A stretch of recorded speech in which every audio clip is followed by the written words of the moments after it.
আসসালামু আলাইকুম আসসালামু আলাইকুম আসসালামু আলাইকুম বিসমিল্লাহির রহমানির রহিম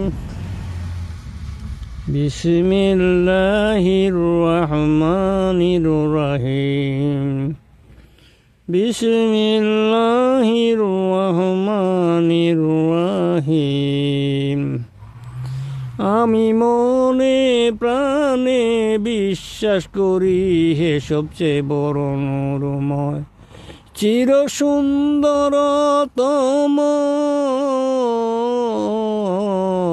সর্বশ্রেষ্ঠতম দয়ালু মহান পবিত্র আল্লাহ তোমাকে স্মরণ করিয়া শুরু করিতেছি। আমি মনে প্রাণে বিশ্বাস করি হে সবচেয়ে বড় নূরময় চির সুন্দরতম সর্বশ্রেষ্ঠতম সাহায্যকারী মহান পবিত্র আল্লাহ তোমারই মনোনীত পবিত্র মহাপুরুষ গণের মাধ্যমে আমার আত্মার ভিতরের শয়তান মানুষ রূপী নরনারী শয়তান আর জিনি পরি শয়তানরা যাতে আমাকে ক্ষতি করতে না পারে সেই জন্য আমাকে সাহায্য করো দয়া করিয়া।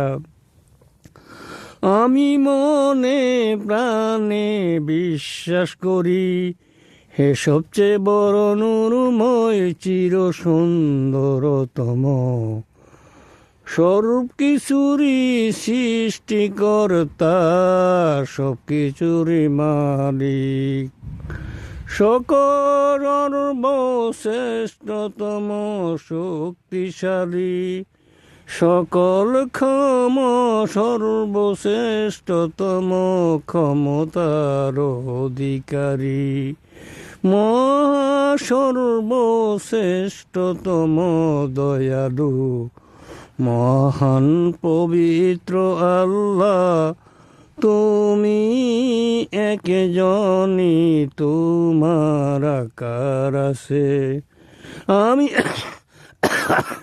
আমি মনে প্রাণে বিশ্বাস করি তোমারি নূর থেকে নূর দিয়া মুহাম্মদ আহমদকে সৃষ্টি করেছ আর মুহাম্মদ আহমদের কাছ থেকে নূর নিয়া সেই নূর দিয়া আকাশ বাতাস চন্দ্র সূর্য আকাশ বাতাস সূর্য চন্দ্র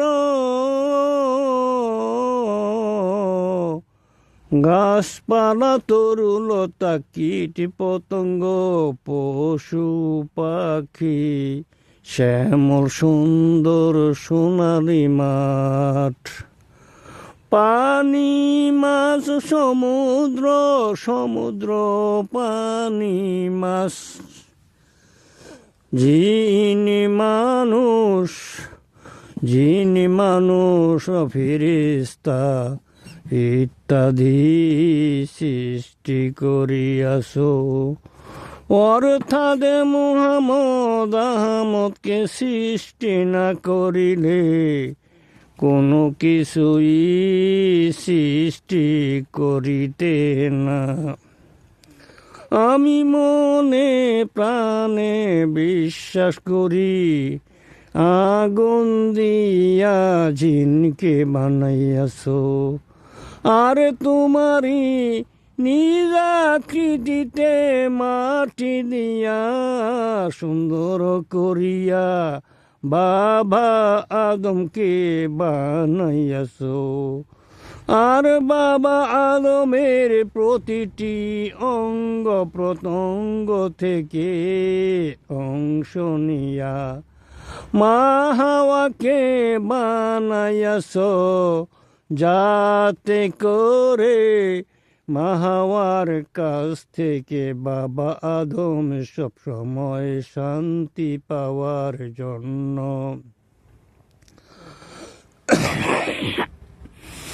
আজ তারা দুইজনের ভালোবাসার বিনিময়ে, আজ বাবা আদম মা হাওয়ার ভালোবাসার বিনিময়ে আজ আমরা পৃথিবীতে মানব জাতি হিসাবে, মানব জাতি হিসাবে,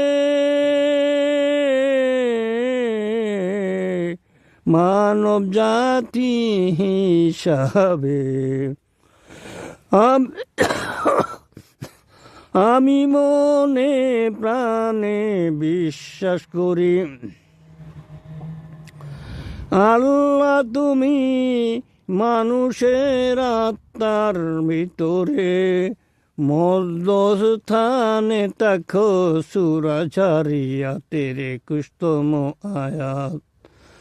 আমি বিশ্বাস মনে প্রাণে বিশ্বাস করি, শয়তানও ইচ্ছা করে তোমারই অনুমতিতে মানুষের আত্মার ভিতরে থাকিয়া তোমারই চতুর্পাশে ঘুরাঘুরি করে। সূরা হিজরের 37 থেকে 44তম আয়াত পর্যন্ত।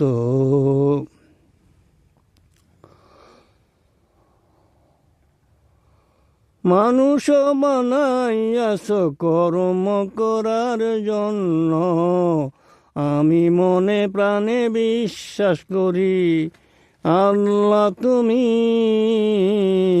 হে সুন্দরতম আল মহান পবিত্র আল্লাহ তুমি মানুষ বানাইয়াছ কর্ম করার জন্য। সকল যিনি মানুষের কর্মের বিচার করিবা হাসুরের মাঠে। সূরা ফাতিহার ৩য়তম আয়াত, আরো অনেক আয়াত আছে কোরআনের ভিতরে। আল্লাহ তুমি আমি মনে প্রাণে বিশ্বাস করি, আল্লাহ তুমি আমি মনে প্রাণে বিশ্বাস করি, মানুষের আত্মার ভিতরের শয়তানের মাধ্যমে মানুষ রূপী নর নারী শয়তানের মাধ্যমে, যিনি পরি শয়তানদের মাধ্যমে যুদ্ধ বিগ্রহ ঝগড়া মারামারি কাটাকাটি হত্যা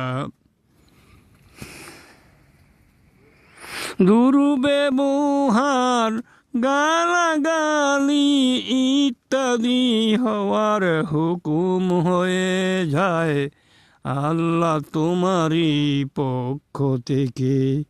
আল্লাহ তুমি হে সুন্দরতম মহান পবিত্র আল্লাহ তুমি নির্দোষী, হে সবচেয়ে বড় নূরময় চির সুন্দরতম মহান পবিত্র আল্লাহ তুমি নির্দোষী।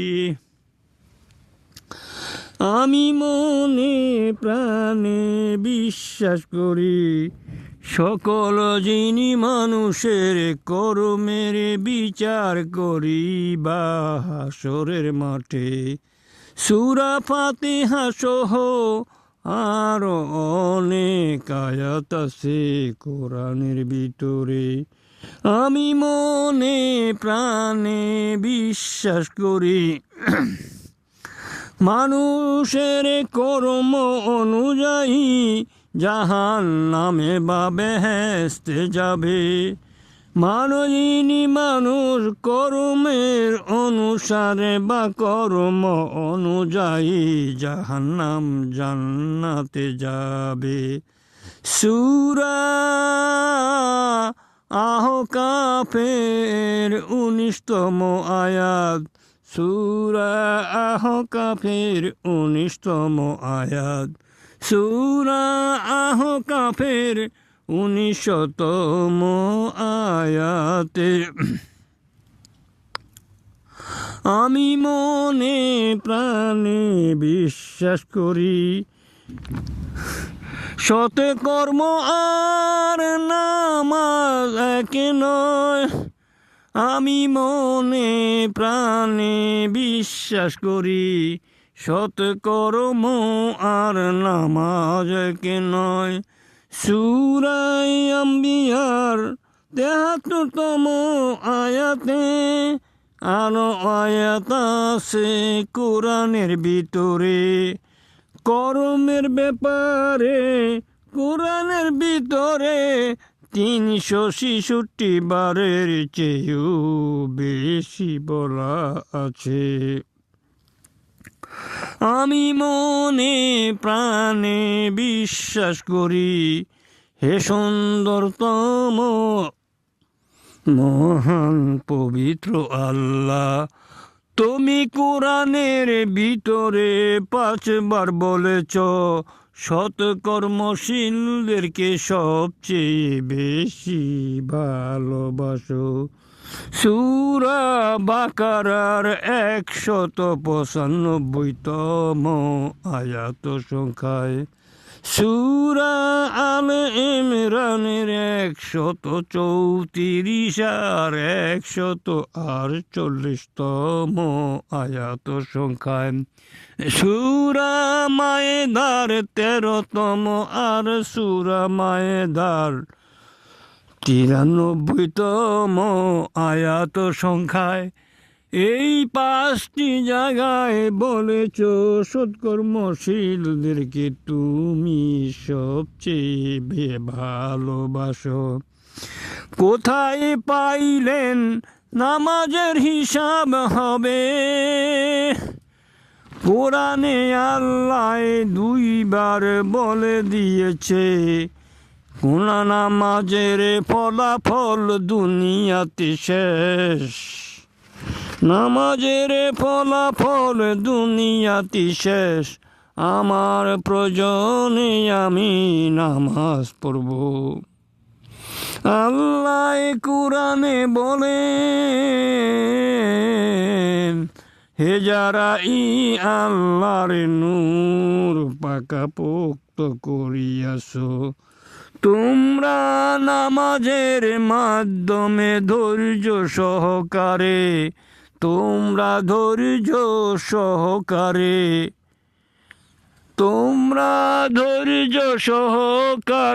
সাহায্য চাও। নামাজের মাধ্যমে তোমরা ধৈর্য সহকারে সাহায্য চাও।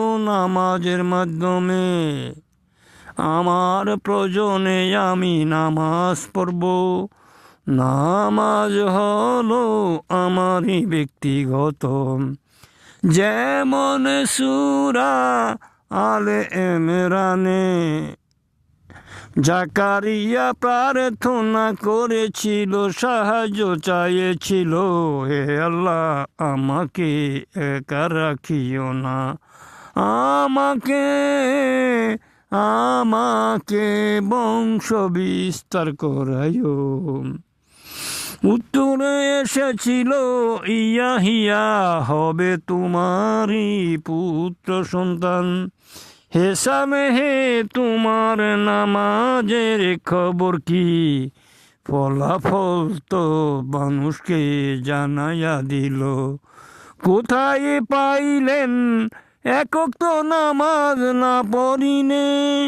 2,88,88,00,000 বছর নামাজ না পড়লে জাহান্নামে যাবে।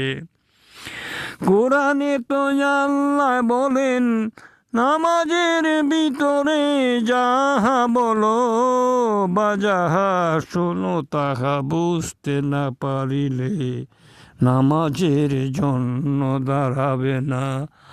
আল্লাহ বলেন, ওই নামাজিকে জাহান্নামে নিব, যে নামাজ পড়িয়া মিথ্যা বলে অথবা মিথ্যা কথা বলিয়া পড়ে নামাজ পড়ে, তাদেরকে জাহান্নামে নিব।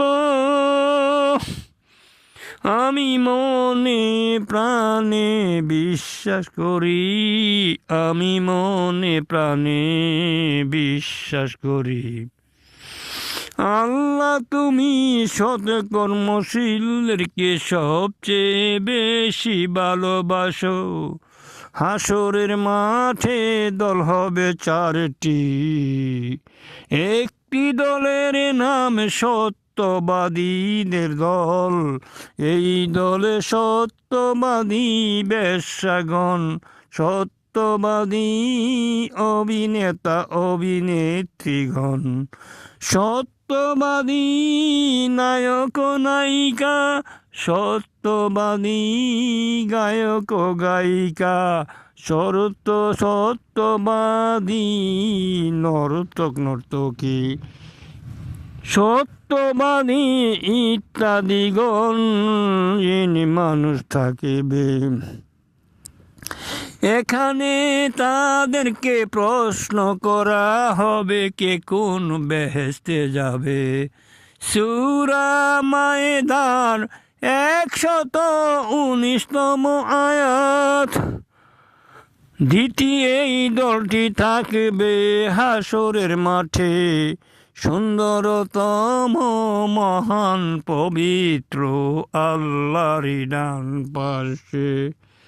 আল্লাহর সামনাসামনি থাকবে একটি দল, যারা যারা দুনিয়াতে আল্লাহর সাথে সাক্ষাৎ পেয়েছে। এখানে রাসূল হারুন থাকতে পারিবে না। তৃতীয় দলটি থাকবে সুন্দরতম মহান পবিত্র আল্লাহর বাম পার্শ্বে। এখানে থাকবে মিথ্যাবাদীরা। ফেরাউন মরার সময় বলেছিল, আমি রাসূল মুসাকে, আমি রাসূল মুসাকে রাসূল হিসাবে বিশ্বাস করলাম, আর আমি মুসলমানদের অন্তর্ভুক্ত। আল্লাহ বলিলেন, কোনো কাজ হবে না। কিছুক্ষণ আগে তো তুমি চিনে মুসার বাধ্য আর অশান্তি সৃষ্টিকারীদের অন্তর্ভুক্ত।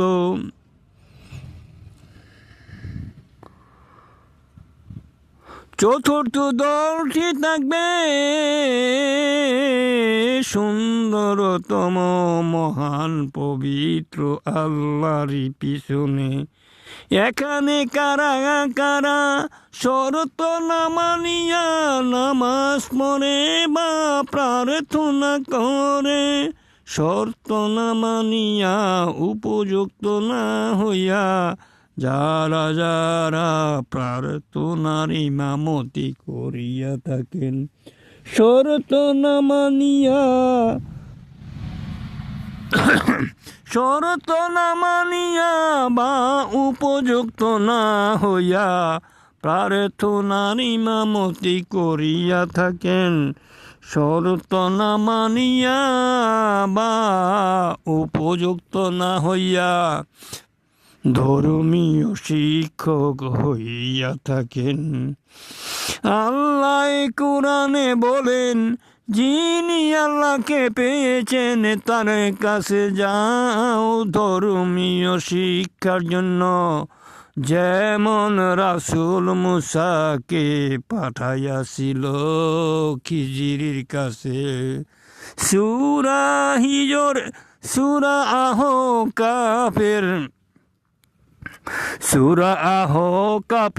44 থেকে 82তম আয়াত পর্যন্ত, সূরা ফুরকানের 59তম আয়াত সংখ্যায়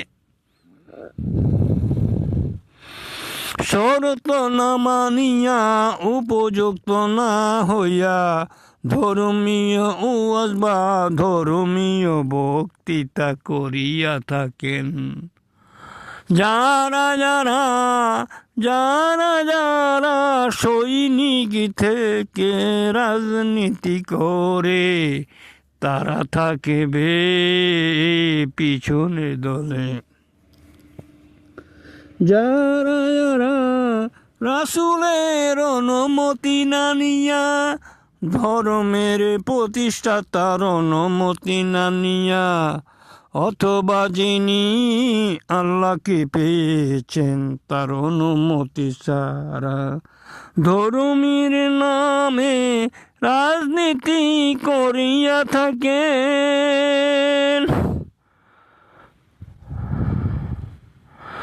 যারা যারা নামাজ পড়িয়া সন্তানের হক নষ্ট করে, সন্তানের হক নষ্ট করে, যারা যারা সন্তানকে হত্যা করে, আল্লাহ বলেন সকল মানব শিশুরা পবিত্র অবস্থায় পৃথিবীতে পাঠায়, সন্তানের কোনো দোষ নাই, সন্তানের কোনো দোষ নাই।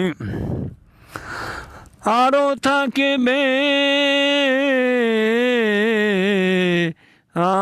থাকিবে যারা যারা নামাজ পড়িয়া নিজের দোষ অন্যের উপর চাপায়া দেয়, নামাজ পড়িয়া ঘুষ গ্রহণ করে, নামাজ পড়িয়া খাদ্য ঔষধে ভেজাল দেয়, নামাজ পড়িয়া বিকৃত মালের গুণাগুণ না বলিয়া বিক্রি করে, সবার কাছে একই দামে বিক্রি করে না।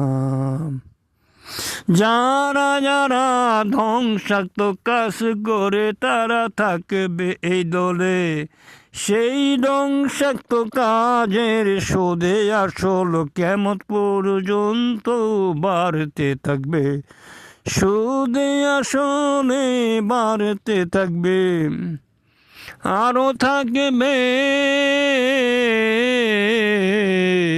যারা যারা যারা যারা অসৎ কর্মে সাহায্য করে, তারা তারও পাপের ভাব নিতে হবে। হাফেজ সুন্দরতম আল্লাহ,